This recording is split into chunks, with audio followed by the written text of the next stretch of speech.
할렐루야. 함께 찬양하시겠습니다. 320장입니다. 나의 죄를 정케 하사 320장.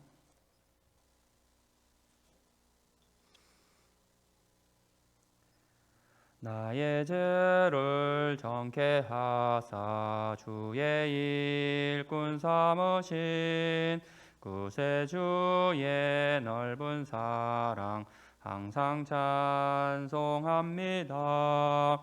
나를 일꾼 삼으신 주 크신 능력 주시고 언제든지 주 뜻대로 사용하여 주소서.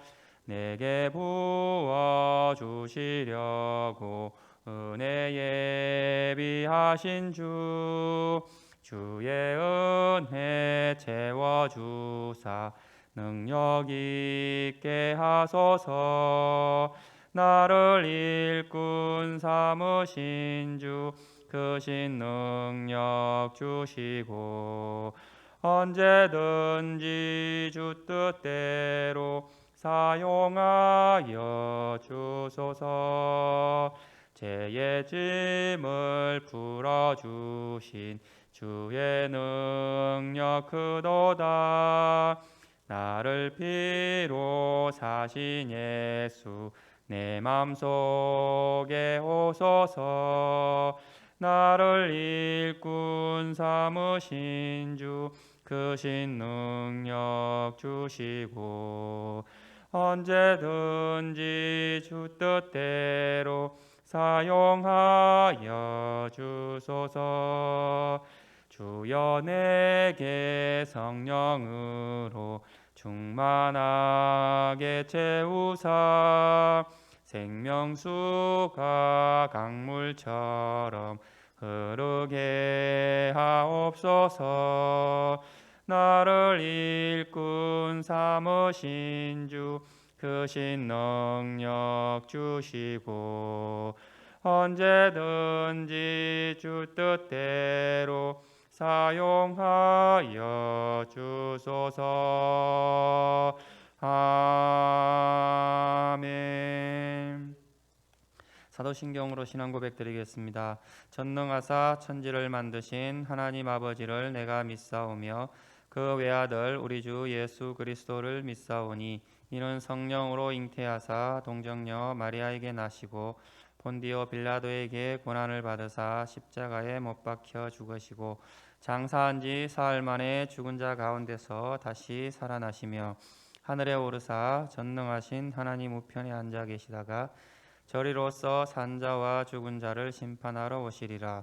성령을 믿사오며 거룩한 공예와 성도가 서로 교통하는 것과 죄를 사하여 주시는 것과 몸이 다시 사는 것과 영원히 사는 것을 믿사옵나이다. 아멘.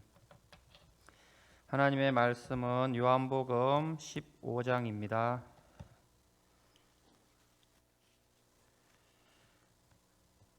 요한복음 15장 12절에서 16절입니다.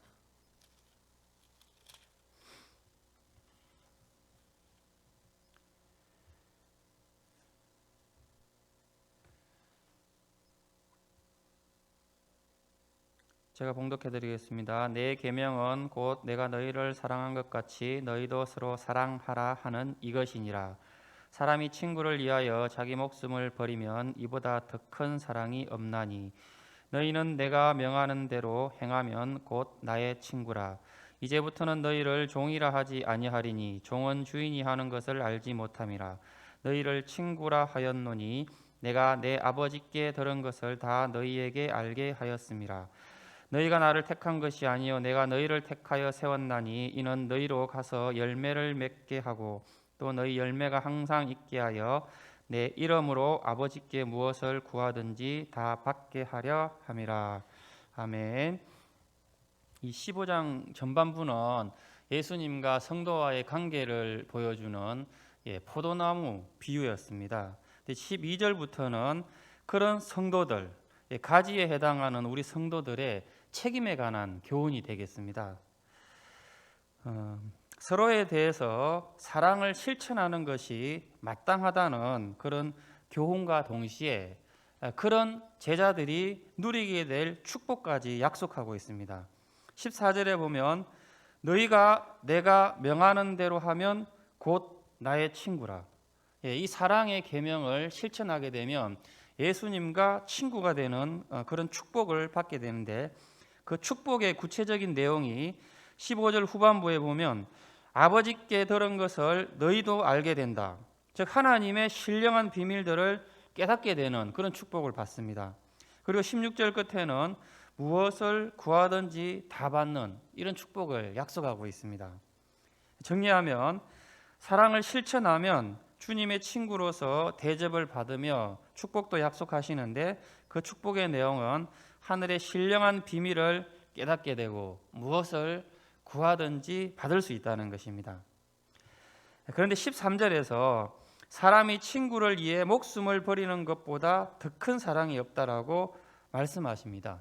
그러니까 이 말씀의 의미는 우리가 친구를 위해서 이 정도의 사랑을 하라는 그런 말씀이 아니라, 지금 예수님께서 앞으로 제자들을 참 친구로 여기고 제자들을 위해서 십자가에서 희생하시겠다는 그런 말씀입니다. 그러니까 내가 너희를 위해서 십자가에서 죽는 것이 가장 큰 사랑이며 그 사랑을 행하시겠다는 것입니다. 우리는 살면서 이렇게 많은 친구 관계를 맺습니다.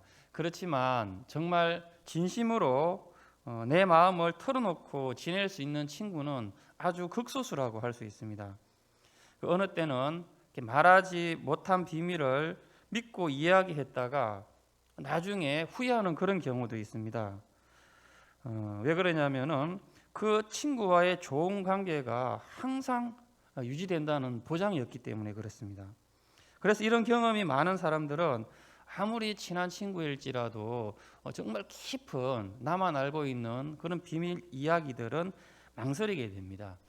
사람 관계라는 게 이렇게 불안정하다는 것입니다. 그럼에도 사람들은 누구나 내 모든 것을 믿고 이야기할 수 있는 그런 친구 한두 명을 가지기를 원합니다. 가족이라도 털어놓기 어려운 부분이 있고, 또 교회에서 가장 가까운 지체라도 마찬가지입니다. 서양 속담에 평생 믿고 의지할 친구가 2명만 있어도 그 사람은 행복하다, 이런 격언이 있기도 합니다.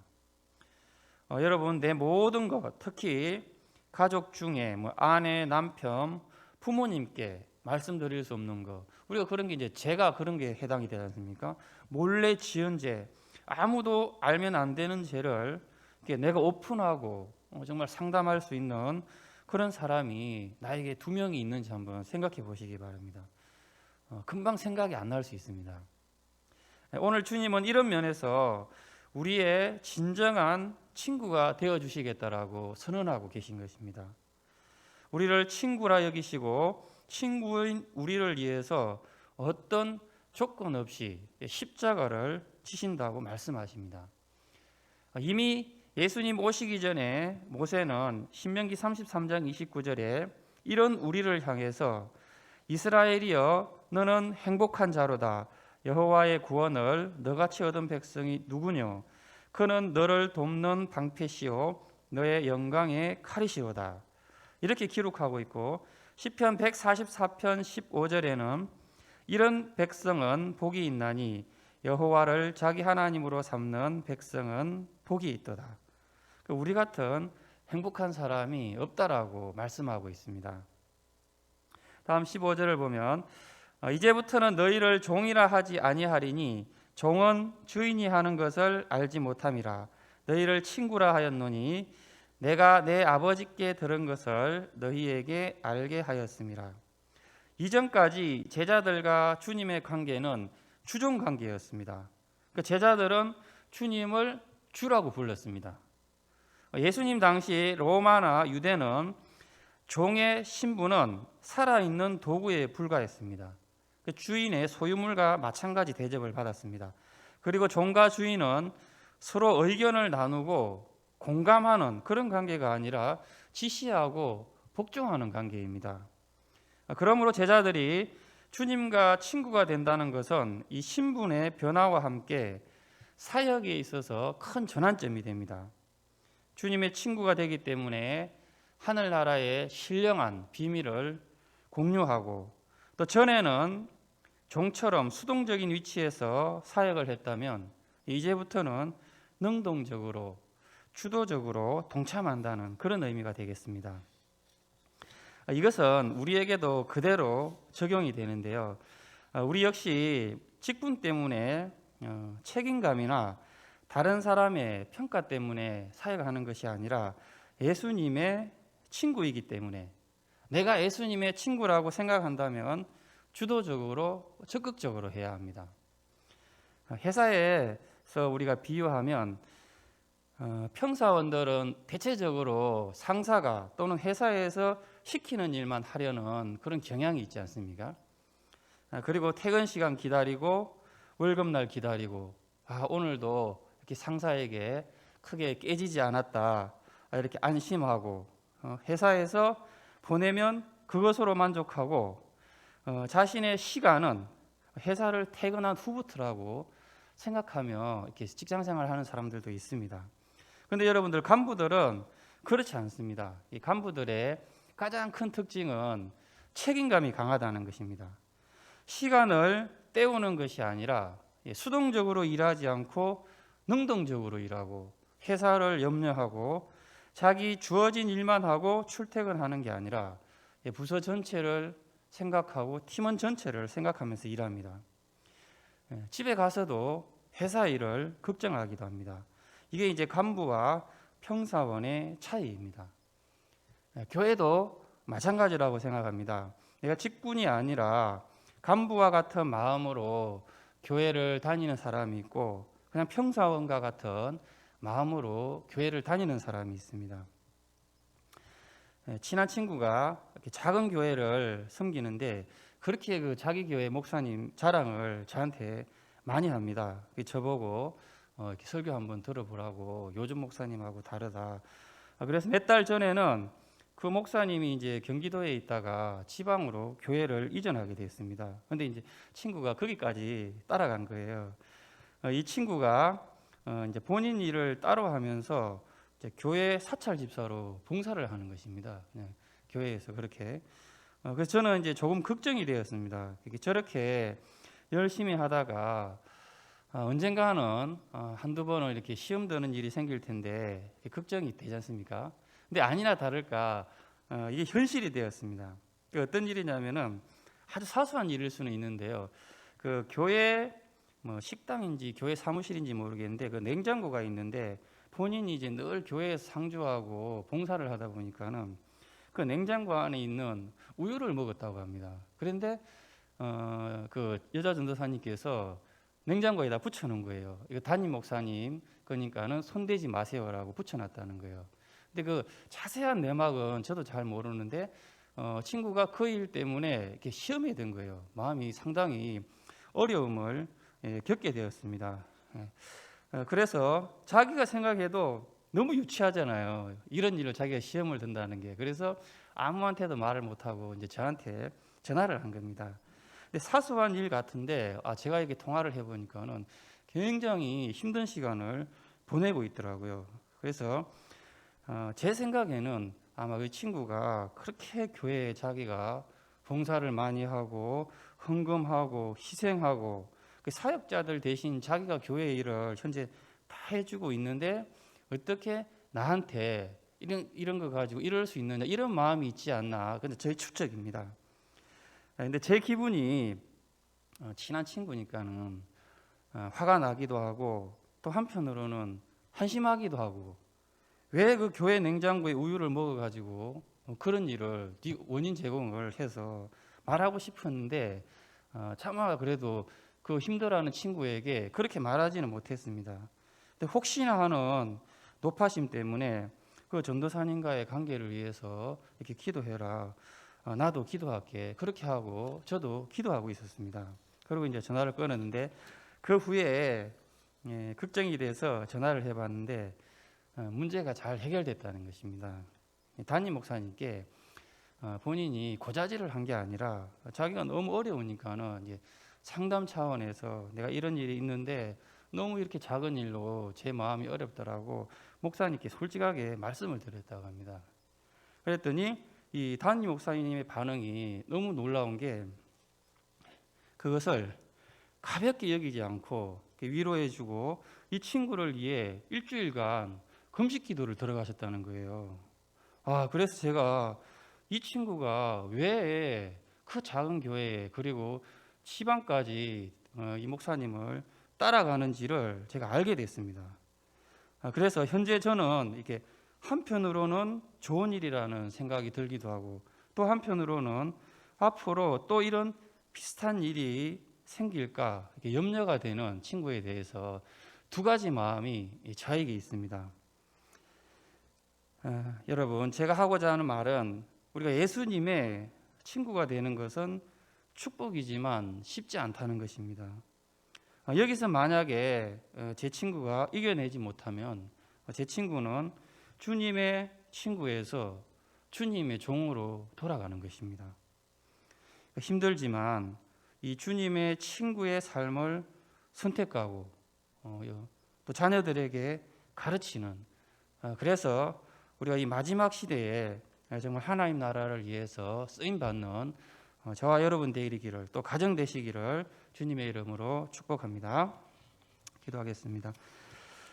하나님 아버지, 우리를 구원하여 주시고 또 친구 삼아 주시고 하늘의 신령한 비밀을 알려주시고 하나님 나라의 확장을 위해서 귀하게 사용하시고 불러주신 것 아버지 하나님 감사합니다. 이 친구의 길이 어렵지만 우리가 두려워하지 않고 또 포기하지 않고 하나님 주시는 은혜 가운데 마지막까지 잘 완수하여서 우리가 하나님 앞에 섰을 때 잘하였도다 착하고 충성된 종아 칭찬받는 우리 모두 되게 하여 주시옵소서. 예수님 이름으로 기도드립니다. 아멘. 하늘에 계신 우리 아버지여, 이름이 거룩히 여김을 받으시오며 나라의 임하옵시며 뜻이 하늘에서 이룬 것 같이 땅에서도 이루어지이다. 오늘날 우리에게 일용할 양식을 주옵시고 우리가 우리에게 죄 지은 자를 사하여 준 것 같이 우리 죄를 사하여 주옵시고 우리를 시험에 들게 하지 마옵시고 다만 악에서 구하옵소서. 대개 나라와 권세와 영광이 아버지께 영원히 있사옵나이다. 아멘.